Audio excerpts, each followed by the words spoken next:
Tetanus বা ধনুষ্টঙ্কার রোগ কী? Tetanus বা ধনুষ্টঙ্কার রোগ কেন হয় এবং কাদের হয়? মহিলা ও গর্ভবতী নারীদের ধনুষ্টঙ্কারের প্রতিরোধে টিটেনাস টিকার ভূমিকা কী এবং টিটেনাস টিকার ডোজ কেমন হবে? শরীরের কোনো স্থানে কেটে গেলে অথবা ইনজুরি হলে টিটেনাস টিকা বা ভ্যাকসিন নিতে হবে কি না? আসসালামু আলাইকুম সম্মানিত দর্শক, আমি ডাক্তার আবু তাইয়েব মোহাম্মদ মুহিবুল্লাহ। আজ কথা বলবো টিটেনাস রোগ নিয়ে বিস্তারিত। তো চলুন শুরু করি। টিটেনাস রোগ কী? ক্লোস্ট্রিডিয়াম টিটানি নামক ব্যাকটেরিয়া জীবাণুর দ্বারা শরীরে সংক্রমণ হলেই টিটেনাস রোগ হয়। এই ব্যাকটেরিয়া শরীরে প্রবেশের সাধারণত 3 থেকে 21 দিনের মধ্যেই শরীরের লক্ষণ প্রকাশ পায়। টিটেনাস বা ধনুষ্টঙ্কার রোগের লক্ষণগুলো কী কী? এ রোগের লক্ষণ সাধারণত চোয়ালে খিঁচুনির মাধ্যমে শুরু হয় এবং পরবর্তীতে পুরো শরীরে ছড়িয়ে যায়। এই খিঁচুনি কয়েক মিনিট পর্যন্ত স্থায়ী হয় এবং কিছু কিছু শরীরের হাড় ভেঙে যাওয়ার মতো তীব্র খিঁচুনি হয়। তাছাড়াও জ্বর, ঘাম হওয়া, মাথা ব্যথা, ঢুক গিলতে সমস্যা হওয়া, উচ্চ রক্তচাপ এবং দ্রুত হৃদস্পন্দন হতে পারে। টিটেনাস বা ধনুষ্টঙ্কার রোগ কিভাবে হয়?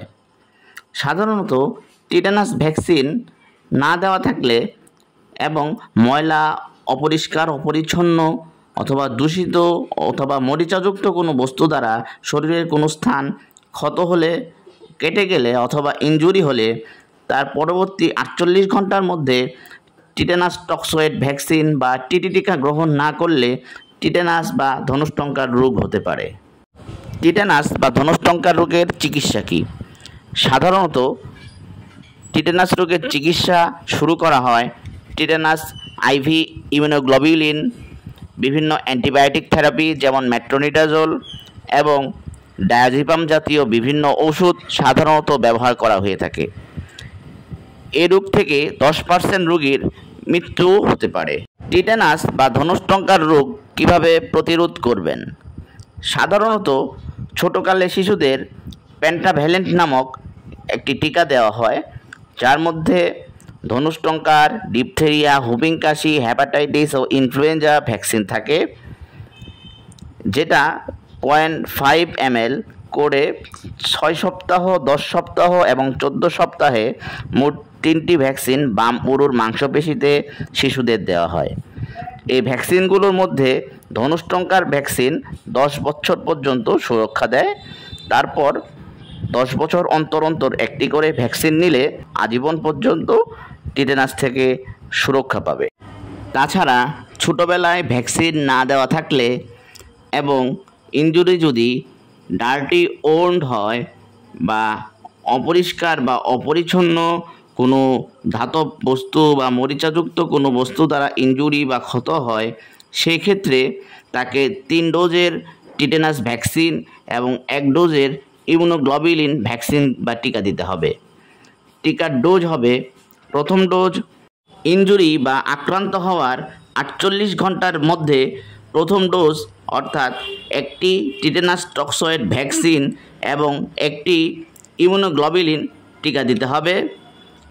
দ্বিতীয় ডোজ দিতে হবে প্রথম ডোজের 1 মাস পর। তৃতীয় ডোজ দিতে হবে প্রথম ডোজের 6 মাস পর।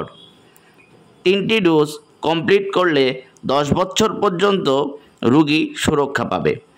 তারপর থেকে প্রতি 10 বছর অন্তর অন্তর একটি করে টিটেনাস ভ্যাকসিন দিলে আজীবন পর্যন্ত টিটেনাস বা ধনুষ্টঙ্কার থেকে সুরক্ষা পাবে। কেউ যদি ছোটোবেলায় ইপিআই শিডিউল অনুযায়ী পুরোপুরি ভ্যাকসিন নিয়ে থাকেন এবং ভ্যাকসিন গ্রহণের মেয়াদ 10 বছর অতিক্রম হয়ে যায়, সেক্ষেত্রে ডার্টি মেটালিক ওন বা ইনজুরি হলে শুধুমাত্র 1 ডোজের টিটি ভ্যাকসিন অথবা টিটেনাস ভ্যাকসিন এবং 1 ডোজের টিটি ইমিউনোগ্লোবিউলিন নিলেই তার ডোজ কমপ্লিট হয়ে যাবে। আর ইপিআই শিডিউল অনুযায়ী পরিপূর্ণ ভ্যাকসিন গ্রহণের 10 বছর সময় অতিক্রান্ত না হলে এরকম কোনো শিশুর যদি ডার্টি মেটালিক ওন বা ইনজুরি হয়, অর্থাৎ অপরিষ্কার, অপরিচ্ছন্ন, মরিচাযুক্ত কোনো বস্তু দ্বারা ইনজুরিও হয়, সেক্ষেত্রেও তার কোনো টিটি ভ্যাকসিন বা ইমিউনোগ্লোবুলিন দিতে হবে না।